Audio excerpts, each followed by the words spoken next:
அறத்தின் வழி நின்று வழிபடுத்த இனத்திற்கான ஒரு ஊடகம் வள்ளுவம். சப்ஸ்கிரைப் செய்து உறுதுணையாகுங்கள், பொருளாதாரம் கொடுத்து பெருந்துணையாகுங்கள். வள்ளுவம் நேயர்களுக்கு வணக்கம். அரசியல் பேசு நிகழ்ச்சிக்கு உங்களை வரவேற்பதில் மகிழ்ச்சி. என்று நம்மோடு இணைந்திருக்கிறார் தமிழ்நாடு தன்னுரிமை கழகத்தினுடைய தலைவர் திரு பழ. கருப்பையா அவர்கள். ஐயா வணக்கம், நல்லா இருக்கீங்களா ஐயா? சொல்லு. திமுக சொல்றாங்க, இந்த மாதிரி ஆளும் கட்சியினோட மிரட்டலுக்கெல்லாம் நாங்கள் பயப்பட மாட்டோம், இதை விட பெரிய மிரட்டல்கள் எல்லாம் நாங்கள் பார்த்துருக்கோம். இதெல்லாம் இந்த திருட்டு போய் பேசுகிற பார்த்துருக்கேன், இந்த கோட்டெல்லாம் பார்த்துருக்கேன், எத்தனையோ சிறையும் பார்த்துட்டேன்னு சொல்கிற மாதிரி இதெல்லாம் வெட்டி பேச்சு. ஒரு அறிவான தலைவன் பேசுகிற பேச்சு இல்லை. நீ என்ன சுதந்திர போராட்டத்தில் சிறைக்கு போகிறாய்? உனக்கு வெட்கம் வேண்டாம், மானம் வேண்டாம் இதை சொல்வதற்கு? இந்த சிறைக்கெல்லாம் நாங்கள் அஞ்ச மாட்டோம், சுதந்திர போராட்ட வீரன் சொல்லுவான். இங்கே வையி, அலகாபாத் சிறையில் வையி, டில்லி சிறையில் வையி, எந்த சிறையில் வைத்தாலும் சுதந்திரம் அடைகின்ற வரை நான் ஓய மாட்டேன். நூலோர்கள் செக்கடியில் நோவதுவும் காண்கிறையோ என்று பாரதி சொல்வான். எண்ணற்ற நல்லோர் இதயம் புழுங்கி இரு கண்ணற்ற செய்வோர் கலங்குவதும் காண்கிறையோன்னு அந்த தீரம் தாங்க முடியாமல் பேசுகிறான். எத்தனை சிறைக்கு போனாலும் நாங்கள் இந்திய சுதந்திரத்திலே தான் வந்து நிற்போமே தவிர நீ படுத்துகிற துன்பத்தினால் நாங்கள் விலக மாட்டோம் என்று சொல்வதற்கு சுதந்திர போராட்டத்தில் சிறைக்கு எத்தனை சிறைக்கு நாங்கள் இருக்கலாம் பயப்பட மாட்டோம். பண்ணுறது பூரா அயோக்கியத்தனா பழிவாங்கும் நடவடிக்கை. இது சட்டமன்றத்தில் நேருக்கு நேராக கேள்வி கேட்டோம். என்ன பழிவாங்க நடவடிக்கை? நேருவின் மீது நடவடிக்கை எடுக்க முடியாது என்று சொன்னாய். இந்த ஏவாவேலு 3 கோடி ரூபாய்க்கு சாலை போடாமல் பணம் எடுத்து விட்டாராம். நீ 10 அடி துறைவுக்கு 40 அடி சாலைக்கு 30 அடி சாலை போட்டு 100 கிலோமீட்டர் தூரத்துக்கு பணம் எடுத்தீர்கள். இதை புலனாய்வுத்துறை கண்டுபிடித்தது. இப்பொழுது விஜயினுடைய போலீஸ் கண்டுபிடிக்கிறது, புலனாய்வுத்துறை தானாக கண்டுபிடித்து 10 அடி சாலையை 100 கிலோமீட்டருக்கு காணும். ஆனால் 40 அடிக்கு போடப்பட்டதாக சீஃப் இன்ஜினியர் கையெழுத்து போட்டிருக்கிறார். மந்திரி பணம் கொடுத்துருக்கார், மந்திரி பணம் அனுமதிக்க கையெழுத்து போட்டிருக்கிறார். ஆகவே இந்த ஊழல் பதிவு செய்யப்பட வேண்டும் என்று சொன்னபோது கடைசி வரையிலும் பதிவு செய்யவில்லை என்பது இதற்காக நாங்கள் பயப்பட மாட்டோம் என்று சொன்னால் உனக்கு வெட்கமில்லை என்பது பொருள், நாணமில்லை என்பது பொருள். தீய செயல் செய்ய நாணப்பட வேண்டும், நாணம் எதற்கு? நானுக்கு உறைவது என்னும் உலகு என்று வள்ளுவன் சொல்லுவான். நாணம் எதற்கு? பெண் நாணுகிற நாணம் ஒரு நாணமா என்று கேட்பான் வள்ளுவன். பெண் நாணுகிற நாணம் ஒரு நாணமா? தீயது செய்வதற்கு கூச்சப்படுகின்றானே அந்த நாணமே நாணம் என்று வள்ளுவன் பேசுவான். நாணம் என்று அதிகாரம் எழுதியிருக்கிறான். உனக்கு வெட்கம் இல்லை, இதற்கெல்லாம் பயப்பட மாட்டோம், அவுத்து போட்டு கொண்டு ஆடுவோம், நாங்கள் இப்படித்தான் கொள்ளையடிப்போம், எல்லாம் செய்வோம், இதற்கெல்லாம் நாங்கள் வெட்கப்பட மாட்டோம் என்று சொல்வதற்கு வெட்கப்பட வேண்டும். திருட்டு பேர் தான் சொல்லுவேன். அப்படி எல்லா சிலையும் பார்த்துட்டேன்டா, டேய் ஆந்திரா சிலையவே பார்த்துட்டு வந்துட்டேன். இது ஒரு பெரிய சிலையா இந்த புழல் சிலை? டில்லி டிகார் சிறைச்சாலையில் ஆவணராஜாவும் கனிமொழியும் 1.5 ஆண்டுகள் இருந்து பார்த்து விட்டு வந்த பிறகு இந்த சிறை ஒரு சிறையா? அவர்கள் சுதந்திர போராட்டத்தில் உள்ளே போனார்கள். 1,70,70,000 கோடி அடித்து விட்டு 2 பேரும் உள்ளே போனார்கள். வெட்க வேண்டாம் பேசுவதற்கு? இதற்கெல்லாம் நாங்கள் அஞ்ச மாட்டோம் என்று சொல்கிறாய், வெட்கப்பட வேண்டாம். சிறை கொடுமையானது இல்லை, சமூகம் நம்ம இழிவாக கருதுமே என்கின்ற எண்ணம் கொடுமையானது. உங்களுக்கு மானம் இல்லாமல் போய்விட்டது. அதனால் மானம் கட்டமை என்பதுதான் வசவுகளில் மோசமான வசம். அவங்கடா மானம் கட்டவை அப்படிம்பாங்க. முட்டா பையங்கிறது பரவாயில்ல, ஏதோ அறிவாக வளர்த்துக்கல, நம்ம விஜய் அரசு மாதிரி வச்சுக்கோங்க. ஆனால் நான் மானம் கட்டவேங்கிறது ரொம்ப மோசமான வசம். மானத்தை பொருட்படுத்தாதவன் ரொம்ப கேவலமானவன். அவனுக்கு எதுவுமே கிடையாதுல்ல. மானம் கட்டவன், வெக்கம் கட்டவன் ராஜாவிலையும் மேலே என்று ஒரு பழமொழி உண்டு. ராஜாவுக்கு எதுவும் எந்த கவலையும் இல்லையோ அது மாதிரி மானம் கட்டவனுக்கு எந்த கவலையும் கிடையாது. இது வேற ஒரு திராவிட இயக்கத்தின் செம்மாந்த தலைவர் கால்டுவெல்லுக்கு பிறகு வந்த நம்முடைய ஸ்டாலின் சொல்லிவிட்டாராங்க, நாங்கள் இதற்கெல்லாம் கவலைப்பட மாட்டோம், பண்ண அட்டூழியத்திற்கு மீதி காலம் முழுவதும் நீங்கள் உள்ளே இருக்க வேண்டும். இந்த விஜய்க்கு ஊக்கமாக நாடாள தெரிந்தால் நீங்களெல்லாம் எவனும் வெளியே நடமாட முடியாது.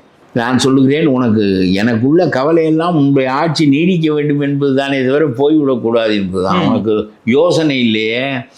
சினிமாக்காரன் கால் சீட்டு வாங்குறவனையெல்லாம் அரசியல் ஆலோசகனாக வைத்திருக்கிறாயே. அதனால் எங்களுடைய நலன்கள் சிபிஎஸ்சியில் இந்தியை திணிக்கிறான், பேச மறுக்கிறான். மேகதாதுவுக்கு அணை கட்ட வேண்டும் என்கிறான், திமுக காரன் கொடுத்த தீர்மானத்தை வாங்கி போடுகிறாய். கடைசியில் it will undo everything. What had been done to us in the Kaveri dispute? It will undo everything. உனக்கு தெரியவில்லை. உன்னை முதலமைச்சராக வைத்திருக்கிறோம், முன்னால் எங்களுக்கு வருகின்ற 4 நன்மையை விட 40 தீமை கூடுதலாக வந்து விடுமோ என்று அஞ்சுகிறேன். ஆனால் நீ ஆள வேண்டும், இந்த ஊழல் ஒழிய வேண்டும், இது ஒன்றிலாவது உறுதியாக இரு என்று நான் சொல்கிறேன். ஆனால் ஏவா வேலுவை பிடித்து உள்ளே வைப்பது நம்ம குட்கா விஜயபாஸ்கரை மடியில் வைத்துக் கொள்வது என்றால் இந்த முட்டாள்தனத்தை வரலாறு உன்னை காரி துப்பி கேலி செய்யும். தங்கம் தென்னரசு ஒரு கேள்வி கேட்டிருந்தாரு. வெள்ளை அறிக்கை வெளியிட்டிருந்தாங்க. அது வந்து கடந்த 5 ஆண்டுகள் மட்டும் ஏன் வெளியிட்டீங்க? அதிமுக ஆட்சியில் இருந்த ஊழல்களை ஏன் வெளியிடல? உன் கதையை பேசி நீ என் கதையில் இது செய்யவில்லை என்று உனக்கு சொல்ல தெரியவில்லை. அதிமுகவும் தொடரட்டும், காங்கிரஸ் ஆட்சியிலிருந்து கூட விடட்டும், நான் அதை பற்றியெல்லாம் இல்லை. இப்போ இம்மீடியட்டாக சொல்கிறேன் அவன் இந்த உடனே இதில் என்னென்ன பாதிப்பு இருக்குன்னு சொல்கிறேன். அதை பற்றியெல்லாம் நமக்கு ஒன்று. நான் இந்த குட்கா விஜயபாஸ்கர் என்ன திமுக காரனா? அதிமுக காரன் தான் நம்மளை பிடிச்சி ஏண்டா நீ உள்ளே வச்சுக்கிறேன்னு தானே கேட்குறேன். அதிமுகவினருக்கெல்லாம் ஒரு சாஃப்ட் கார்னர் தாவேக்காவினுடைய முதலமைச்சருக்கு இருக்குது அப்படின்னு சொல்கிறாங்க. இது என்ன இது? நான் என்ன சொல்கிறேன், எதுக்கு சாஃப்ட் கார்னர் போகணும்? இல்லை பிற்காலத்தில் கூட்டணி இவனை சேர்த்துக்கு என்ன செய்வா? யோக்கியம் கிடைக்காது. தமிழ்நாட்டில் 7.5 கோடி பேர் இருக்கான். 10 யோக்கியம் கிடைக்க மாட்டேன் அவனுக்கு. இந்த திருட்டு பைகளை எல்லாம் கூட்டி கொண்டே வச்சுக்கணும். உன்னுடைய ஆட்சியும் கெடும், உன்னுடைய நேர்மையும் கெடும். நீ வேற ஒருவனை கைது செய்ய போகின்ற போது ஏன் விஜயபாஸ்கரை வைத்து கொண்டு ஏவா வேலுவை கைது செய்கிறாய் என்கிற கேள்வி வரும். ஆகவே அதெல்லாம் புரிய வேண்டும், ஒரு முதலமைச்சருக்கு புரிய வேண்டும். இந்த லாட்ரிக்காரனுக்கு புரியாது. இவங்கெல்லாம் வந்து பணம் அடிக்கிறது ஒன்றே வாழ்க்கை என்று கருதுகிறவர்கள், இவர்களுக்கு புரியாது. நீ முதலமைச்சராக ஆக்கப்பட்டு விட்டார். நான் முதல்ல சொன்னபோது சொல்கிறேன், this rule had been thrust upon you. உன் மீது திணிக்கப்பட்டது, நீ பெற்றது இல்லை. இது மக்கள் உன் மீது திணித்து விட்டு அவனை அகற்றி விட்டார்கள். அதனால் போட்டு உடைத்து விடாதே. கூத்தாடி போட்டு உடை தாண்டி என்று உடைத்து விடாதே. ஊழல் என்றால் எல்லாருடைய ஊழலையும் அகற்று. அதில் விஜயபாஸ்கர் ஊழலும் ஒன்று தான், ஏவா வேலுனுடைய ஊழலும் ஒன்று தான். சும்மா 3 கிலோமீட்டர் ஓடினால் போதை ஒழிந்து விடும் என்றெல்லாம் இந்த பம்மாத்து வேலையெல்லாம் செய்வதை விட்டுவிட்டு போலீஸை இறுக்கப்படுத்து, எல்லைகளை மூடு, வருகின்றவனுக்கு கடுமையான தண்டனைகளை விதி. இதெல்லாம் வசதி மிகுந்தவன் தான் கடத்துகிறான். கடுமையான தண்டனைகளை விதி, இடையறாது கருத்து பரப்பு செய். புகையை ஒழித்தது போல் இதையும் ஒழிக்க முடியும். ஒரு 5 ஆண்டுகளாகும். உன்னுடைய ஆட்சி கால முடிவில் இது ஒரு சாதனையாக நீ சொல்லுகின்ற அளவுக்கு கொண்டு வரலாம். முரண் இல்லாமல் நடந்து கொள். சும்மா வேடிக்கையாக நான் போய் பஸ்ஸில் டிக்கெட் வாங்கி கொண்டு போனேன் என்பதெல்லாம் பெரிய பெருமை இல்லை உனக்கு. எல்லாம் பொழுதுபோக்கு தேவைப்படுகின்ற போது இந்த வேலையெல்லாம் செய். என்ன ஆகிற காரியங்களை செய்ய வேண்டியதை செய். 48,000 கோடி கடன் இருக்கிறது பேருந்துக்கு. மின்சார கடன் அதைவிட கூடுதலாக இருக்கிறது. ஆவின் இழப்பில் ஓடுகிறது. இதெல்லாம் எப்படி நிமிர்க்க போகிறாய் என்று நாங்கள் பார்த்து கொண்டிருக்கிறோம். நீ லஞ்சம் வாங்க மாட்டாய் என்பது கடைசி வரைக்கும் தொடர்ந்தால் பிறகு நல்ல நிர்வாகத்தின் மூலம்தான் அந்த ஓட்டைகளை அடைக்க முடியும். என்ன செய்ய போகிறாய் என்று பார்த்து கொண்டிருக்கலாம். எதை பற்றியும் பேச மாட்டேன் என்கிறாய். சிபிஎஸ்சி பள்ளிக்கூடத்துக்குள் இந்தி வந்து விட்டது, இந்தியை பற்றி பேச மாட்டேன் என்கிறாய். மேகதாதுவுக்கு அணை கட்ட வேண்டும் என்கிறாய். எல்லாம் தவறாக செய்கிறாய். இல்லை திமுக மாதிரி கண்மூடித்தனமாக மத்திய அரசை நாங்கள் எதிர்க்க மாட்டோம் அப்படின்னு சொல்லிட்டு சட்டமன்றத்தில் கண்மூடித்தனமாகலாம் திமுக காரன் இருக்கிற திமுகவினுடைய அடிப்படை கொள்கைக்கு எதிரானவன். அது வாஜ்பாயோடு சேர்ந்தது மட்டும்தான் கண்மூடித்தனமான செயலை தவிர கண்ணை மூடிக்கொண்டு செய்த முட்டாள்தனம் வாஜ்பாயோடு சேர்ந்தது. அதான் என்எல்சி நிறுவனத்தில் பங்குகளை விற்கிற அந்த துறை அந்த வழக்குக்கு அவர் வந்து கடிதம் எழுதியிருக்கார். அந்த கடிதத்தில் விஜய் அவர்கள் மத்திய அரசுக்கு ஒரு கடிதம் எழுதியிருக்கார். அந்த கடிதத்தில் இந்திய அரசு என்று குறிப்பிட்டிருக்கிறார். இப்போ பாஜகவுக்கோ இந்திய அரசுக்கோ தொடர்ந்து விஜய் அவர்கள் சாஃப்டாக போயிட்டு இருக்காருன்ற ஒரு கேள்வி வருது. அவர் தான் சாஃப்டாக போகிறேன்னு வெக்கம் இல்லாமல் சொல்கிறாரு. நான் சொல்கிறேன், இவருக்கு இந்தி எதுக்கு தெரியாது. எல்லாம் திமுக காரன் என்ன சொன்னானோ அதை திரும்ப சொல்லுவார். அவ்வளவுதான் தவிர அதனால் பிஜேபியும் எதிர்ப்பதாக சொல்வார். தவிர அவரால் எதிர்க்க முடியாது. கொஞ்ச நாளில் இந்த சிறுபான்மையினர் கலைத்து போய் விடுவார்கள். அது ஒரு பக்கம் இருக்கட்டும். ஆனால் இந்த ஸ்டாலின் வந்து திருப்பரங்குன்றத்தில் தீபம் ஏற்ற வேண்டும், அதுக்கும் தர்காவுக்கும் சம்பந்தமே இல்லை. ஆனாலும் ஊரடங்கு உத்தரவு போட்டார். முஸ்லீம்கள் ஓட்டு கலைஞ்சு போயிடக்கூடாது என்பதற்காக. ஆனால் இப்படியே முஸ்லீம்களை தனியாக்கி சைவர்களை தனியாக்கி நாசமாக்கினார்கள் இந்த நாட்டை. நான் சொல்லுவேன், ஒரு முஸ்லீம் சொல்ல வேண்டும், திருப்பரங்குன்றத்தில் தீபம் ஏற்றினால் எங்களுக்கு ஒன்றும் தடை இல்லை, அது உங்களுடைய முறை. எங்களுக்கு தர்காவில் ஊதுவத்தி ஏற்றுக்கிற போது நாங்கள் ஏற்றி கொடுக்குறோம், இதில் என்ன சிரமம் இருக்கிறது? நாங்கள் இந்த மலையிலே 800 ஆண்டுகளாக தர்கா வைத்திருக்கிறோம், ஒற்றுமையாக நாம் வாழ்கிறோம் என்று ஒரு முஸ்லீம் லீக் சொல்லுகிறதா? நாம் தான் இவர்களுடைய முத்தலாக் சட்டம் கொடுமையானது, காஷ்மீரை உடைத்தது தவறானது, 370வது பிரிவை நீக்கியது கேவலமானது என்று நாம் தான் பேசுகிறோமே தவிர இவர்கள் பேச மாட்டார்கள். பேசும்படி பயிற்றுவிக்கப்படவில்லை. ஓகே, ஒரு முஸ்லீம் தலைவர் பேச வேண்டும். ஏன்னா திருப்பரங்குன்றத்தில் தீபம் ஏற்றினா அது தர்காவை வந்து இடிக்குமா, தர்காவை எரித்து விடுமா? அப்படி இணக்கமாக நாகூரில் நாங்கள் தான் கூடுதலாக வருகிறோம், வேளாங்கண்ணிக்கு நாங்கள் தான் கூடுதலாக வருகிறோம், நீங்கள் வர வேண்டாம் என்று நீங்கள் வருவது என்பது வேறு. ஆனால் இதில் இணக்கமாக போய் என்று சொல்ல உன்னால் முடியவில்லை. நீ கடுமையாக நடந்து கொண்டால் தான் ஓட்டு போடுவாய் என்பதற்காக அந்த ஆள் ஊரடங்கு சட்டம் போடுகிறான். தெருவில் ஒரு நாய் கூட தெரியவில்லை, ஊரடங்கு சட்டம். அந்த ஆள் போட்டு நல்லா செமத்தியாக அடித்தாங்க, உட்கார வச்சுட்டாங்க, முடிஞ்சு வச்சு. ஊரடங்கு சட்டம் முடிஞ்சிச்சு. நீதிபதியின் மீது பதவி நீக்க தீர்மானம் கொண்டு வந்தால் அந்த ஸ்டாலின். கேவலமான செயல் இதெல்லாம். வீட்டில் உட்கார்ந்து கொண்டு சும்மா இருக்கிற போது நினைத்து நினைத்து பார்க்க வேண்டும், என்னென்னவெல்லாம் செய்தோம். முஸ்லீம்களுக்கு ஒரு மந்திரி பதவி கொடுத்தவுடன் போய்விட்டானே. 50 ஆண்டு கால கூட்டணி நாசமாகி விட்டது. 60 ஆண்டு கால கூட்டணி நினைத்து பார்க்க வேண்டும். திருமாவளவனெல்லாம் ஐயோ எல்லாம் என்ன நிலைக்கு ஆளாக இருக்கிறார்கள் என்று பாருங்கள். சனாதனம் RSSனுடைய கள்ளப்பிள்ளை, எங்களுக்கும் திமுகவுக்கும் உள்ள கூட்டு மரணம் வரையில், மரணத்தை தாண்டி எல்லாம் பேச்சு பூரா முடிந்தது. இப்போ மந்திரி பதவி, இப்போ திருச்சியில் இருக்க வேண்டும், நானும் மந்திரி ஆக வேண்டும் என்று தவிக்கிறாரு.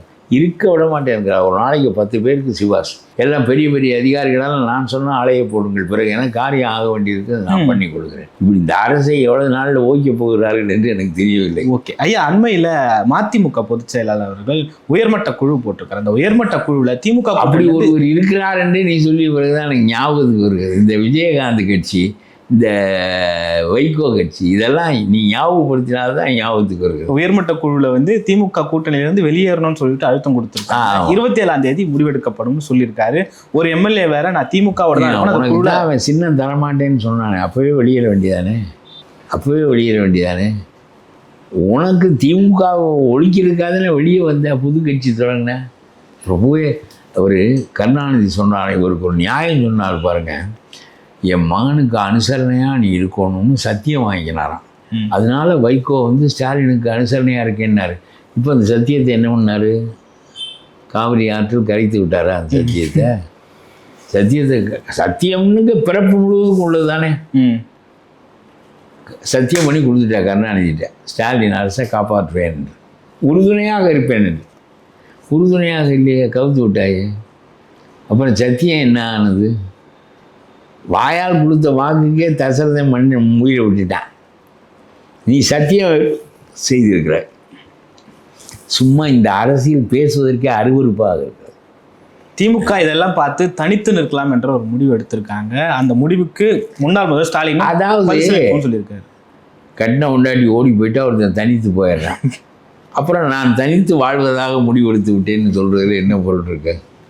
நீ ஒரு 12 பொண்டாட்டி வச்சுருந்த, ஒரு பேச்சுக்கு சொல்கிறேன், ஒரு ஊமானத்துக்கு ஒரு 12 பொண்டாட்டி இருந்தா, எல்லாம் அத்துக்கொண்டு போயிட்டா. கடைசியில் நான் மட்டும் தனியாக இருக்கிறேன். நான் இப்போது முடிவு செய்து விட்டேன், தன்னந்தனியாக வாழ்வது என்று. நீ தன்னந்தனியாக வாழ்வு தெருவிலவோ வரப்போகிறது இல்லவோ, எல்லோரும் போய் அந்த பக்கம் சேர்ந்துட்டான். என்ன அவ்வளோதான். இதெல்லாம் இந்த பேச்சு பேசாமல் இருந்தால், வாயை மூடிக்கொண்டு தான் கூட மதிப்பு வரும். சும்மா இருக்க முடியாமல் நான் தான் இந்த பிள்ளைகளுக்கெல்லாம் அப்பான்னு சொல்லி, என்ன பிள்ளைகள்லாம் அப்பான்னு கூப்பிடுதுன்னு சொல்லி, அந்த பிள்ளைகள்லாம் வந்து அண்ணனோட எங்களுக்கு பங்கு தாங்க, நம்ம உதயநிதி அண்ணனுக்கு ஒரு பங்கு எங்களுக்கு தாங்க அப்படின்னு பிள்ளைகள்லாம் கேட்டோன்னே அப்பான்னு சொல்கிறத விட்டுட்டார். இப்போ அப்பாவை காணும் வந்து விஜய் சொன்னதில் என்ன தப்பு? நீ தானே அப்பான்னு சொல்லி கொண்ட, அவரை அண்ணான்னு சொல்லுகிறார்கள், நம்ம அப்பா என்று சொல்லட்டும் என்று நீ தான் கண்டுபிடிச்சி சொன்ன. அப்புறம் எதுக்கு நீ கூச்சப்படுற? அப்பா காணாமல் போய்விட்டார் என்பது உண்மை தானே. குளத்தூரில் அப்பாவை காணுமே, பள்ளிக்கூடங்களில் பிள்ளைகள். இல்லை, சட்டமன்றத்தில் மக்கள் மன்றத்தில் நான் இருக்கேன் அப்படின்னு சொல்லியிருக்காரு. மக்கள் மன்றத்தில் இருந்தால் நீ சட்டமன்றத்தில் இருப்பாயே. நான் சொல்வது புரிகிறதா?